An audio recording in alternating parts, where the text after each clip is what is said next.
Today we're going to read the story Seek the Sun. The old sandal maker and his wife lived in a little wooden house on a sunny street in Asakusa, Japan. For years, husband and wife prayed at the great temple nearby. After they prayed, they chose a paper fortune. Before tying it to a tree alongside the other paper fortunes fluttering in the breeze, they studied it a while. Was it a good fortune or a bad one? Sometimes it was hard to tell. One week their fortune announced, "You will find a way." "Yes, I suppose we will," said the sandal maker. The next week their fortune advised, "Seek the sun each day." "That will be easy," said his wife.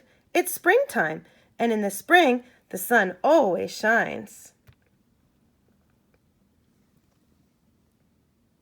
But that spring, in the year 1966, a builder came to measure the empty lot across the street.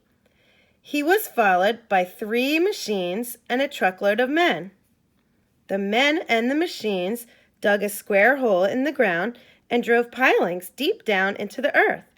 They built walls high up into the sky, 154 feet high. The new building towered above all the other buildings on the block.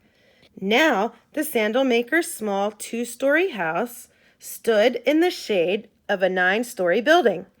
When the sandal maker and his wife rolled up the bed quilts in the morning, even on a sunny morning, it was still dark and cold in their house. Next door, on the left, the tatami maker's house stood in the shade of the same tall building.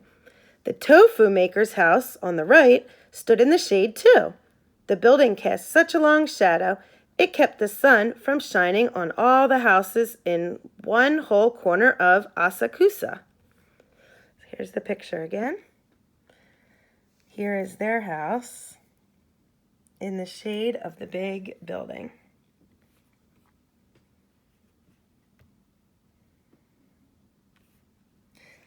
The sandal maker tended to his plants as lovingly as he always had, but his holly tree grew weak in the shade. His tiny bonsai trees stopped bearing fruit. The breezes that once blew gently in the Asakusa now whipped around the tall building.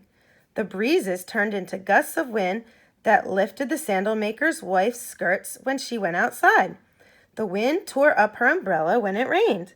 The wind grew so fierce, it spun the dust and dirt into swirling tornadoes, and it even uprooted the sandal maker's precious plants.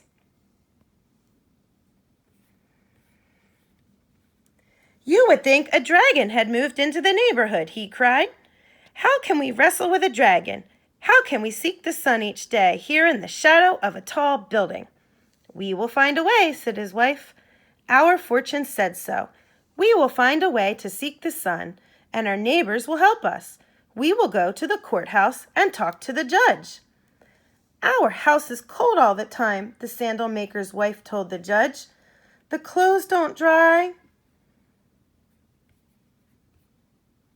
The bed quilts smell musty. The tatami mats are gathering mold." "My sandal shop is dark," said the sandal maker. "I cannot see well enough to work." "The straw for my mats cannot dry and stretch," said the tatami maker. "The wind blowing around the tall building blows my cart away," said the tofu maker. After the judge listened to the townspeople, he listened to the owner of the building. "We do not have enough land, yet we need more space for offices," explained the builder. "We have no place to build on the ground, so we must build up into the sky." "Yes, that is true," said the judge. "When a city prospers, it does need more space to grow, but it is also true that people live in the city."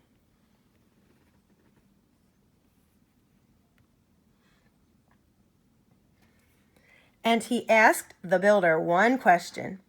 "Would you like to live in a house without sunlight?" The owner of the tall building bowed his head. "No," he said. "Sunshine," declared the judge, "is essential to a comfortable life. A citizen's right to enjoy the sunshine in his own home must be protected by law." The judge ordered the builder to pay the sandal maker and his neighbors for taking away their sunshine. The judge also ruled that builders could never again build buildings tall enough to block the sun in the narrow streets of Asakusa.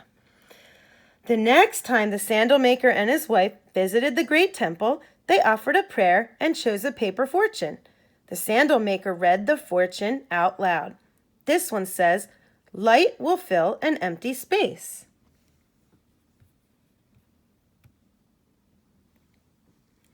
"It sounds like a good fortune," his wife said, tying it to the branch of a cherry tree. "I hope it comes true." When the couple arrived home, the only light to fill their house was lantern light. Yet they were happy in the house where they had lived and worked for 50 years, next door to the shops, the temple they loved, and all their good friends. They were happy knowing they had helped to change the laws.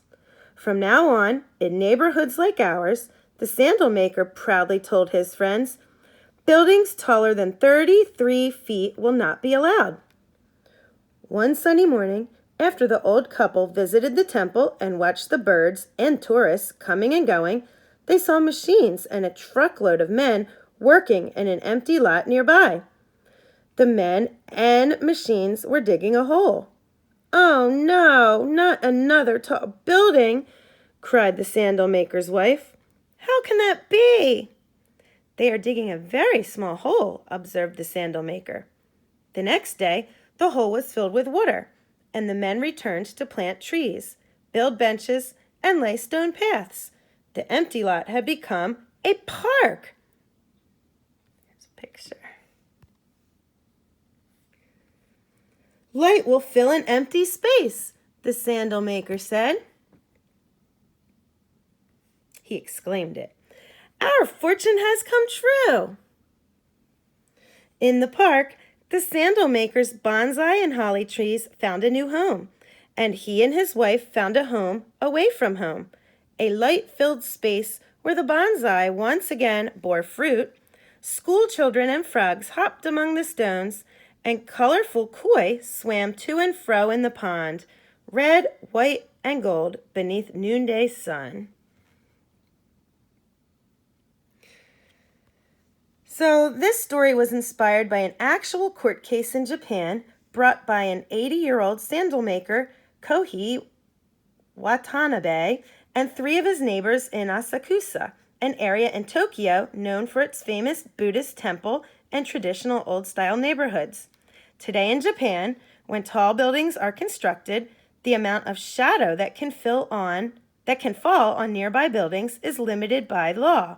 In new homes, the law requires that sunlight shine in a family's living room for a certain number of hours each day.